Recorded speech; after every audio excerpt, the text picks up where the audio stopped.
تو ہم رجعت سے بچنے کے لیے اعمال بتا رہے ہیں۔ رجعت کی قسمیں بتا چکے، رجعت کس پر ہوتی ہے یہ بتا چکے، رجعت کیا چیز ہوتی ہے۔ اب بعض لوگ جو یہی ویڈیو دیکھ رہے ہیں ان کو معلوم نہیں ہوتا کہ رجعت کسے کہتے ہیں۔ رجعت کہتے ہیں جب عامل کسی کا علاج کرتا ہے تو بعض مرتبہ اس کا مریض کا مرض جو ہوتا ہے وہ عامل کی طرف لوٹ آتا ہے، یا کسی نے کوئی وظیفہ پڑھا باموقع لیا جو ہے مجرب وظیفہ تھا اور اس کو خاص مقدار میں خاص تعداد میں پڑھا، لیکن اس کے ساتھ کچھ بے اصولی ہو گئی، جو پرہیز تھا وہ نہیں کر پایا، تو اس کے موکلان الٹا اس پر حملہ بھی کر دیتے ہیں، اسی کو نقصان پہنچانے لگتے ہیں جو وظیفہ پڑھ رہا ہوتا ہے، اس کا نفع کی جگہ اس سے نقصان ظاہر ہونے لگتا ہے۔ عام زبان میں اس کو رجعت کہتے ہیں۔ تو رجعت سے بچنے کے لیے اور جادو جنات سے بچنے کے لیے ہم یہاں ایک عام وظیفہ بتا رہے ہیں جس کا نقصان تو کوئی نہیں ہے اور فائدہ ہی فائدہ ہے، کیونکہ رجعت سے بچنے کے لیے وہ اعمال استعمال کیے جاتے ہیں، وہ یعنی وظائف استعمال کیے جائیں گے کہ جن کا نقصان نہ ہو۔ اگر ایسے اعمال ہم استعمال کریں گے جن سے خود رجعت ہونے کا خطرہ ہو تو رجعت مزید بڑھتی چلی جاتی ہے۔ اس کی مثال ایسی ہی ہے جیسے کسی مریض کو بہت آپ طاقت کی غذائیں کھلا دیں اور اس کا پیٹ خراب ہو، تو وہ طاقت کی غذائیں اس سے جو ہے طاقت نہیں پہنچائیں گی بلکہ نقصان پہنچاتی چلی جائیں گی۔ تو اب آپ یہ دیکھیے، اچھا اس میں ایک بات اور کہ جیسے ہم نے رجعت کے اوپر ویڈیو بنائی تو بہت سے لوگوں نے ہم سے کہا کہ آپ ہمیں کوئی اس کا علاج بتا دیجئے، تو حضور سے بھی صحابہ، حضور صلی اللہ علیہ وسلم سے صحابہ پوچھتے تھے آپ ہمیں کوئی وظیفہ بتا دیجئے۔ بہت سے لوگ پوچھتے ہیں، کمنٹ کے ذریعے پوچھتے ہیں، میسیج کے ذریعے کہ جی کوئی وظیفہ بتا دیجئے۔ تو آج میں وہ وظیفہ آپ کو یہ بتا رہا ہوں جو اس امت کے یعنی افضل شخص نے اور تمام انسانیت میں سب سے افضل شخص سے پوچھا ہے، یعنی حضور صلی اللہ علیہ وسلم سے پوچھا۔ حضرت ابو بکر نے عرض کیا کہ حضور صلی اللہ علیہ وسلم آپ ہمیں کوئی پڑھنے کے لیے کوئی وظیفہ، کوئی دعا بتا دیجئے جسے میں اپنے معمول میں شمار کر لوں۔ اچھا یہ جو پڑھا جائے گا یہ صبح کو یا شام کو اور رات کو 3 مرتبہ پڑھ سکتے ہیں۔ اگر کوئی 3 مرتبہ نہ پڑھ سکے تو صبح اور شام اس کو پڑھ لیا کریں۔ اس کے فائدے کیا کیا ہیں یہ دیکھیے، یہ تو ہے دعا،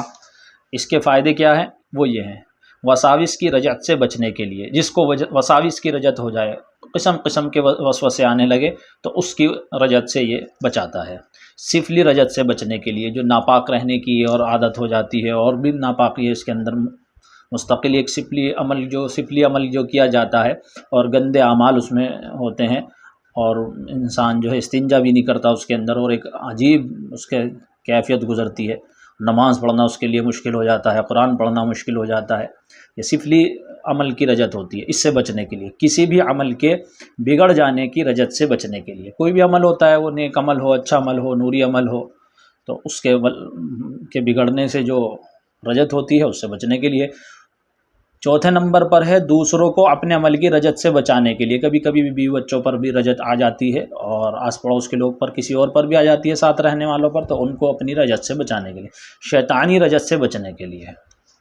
یہ 4 چیزیں میں نے آپ کو بتائی۔ تو حضور صلی اللہ علیہ وسلم نے حضرت ابو بکر کو یہ دعا بتائی تھی۔ عام دعا کی کتابوں میں بھی یہ دعا مل جاتی ہے۔ اللہم فاطر السماوات والارض عالم الغیب والشہادۃ رب کل شیء وملیکہ اشہد ان لا الہ الا انت اعوذ بک من شر نفسی ومن شر الشیطان وشرکہ وان اقترف علی نفسی سوءا او اجرہ الی مسلم۔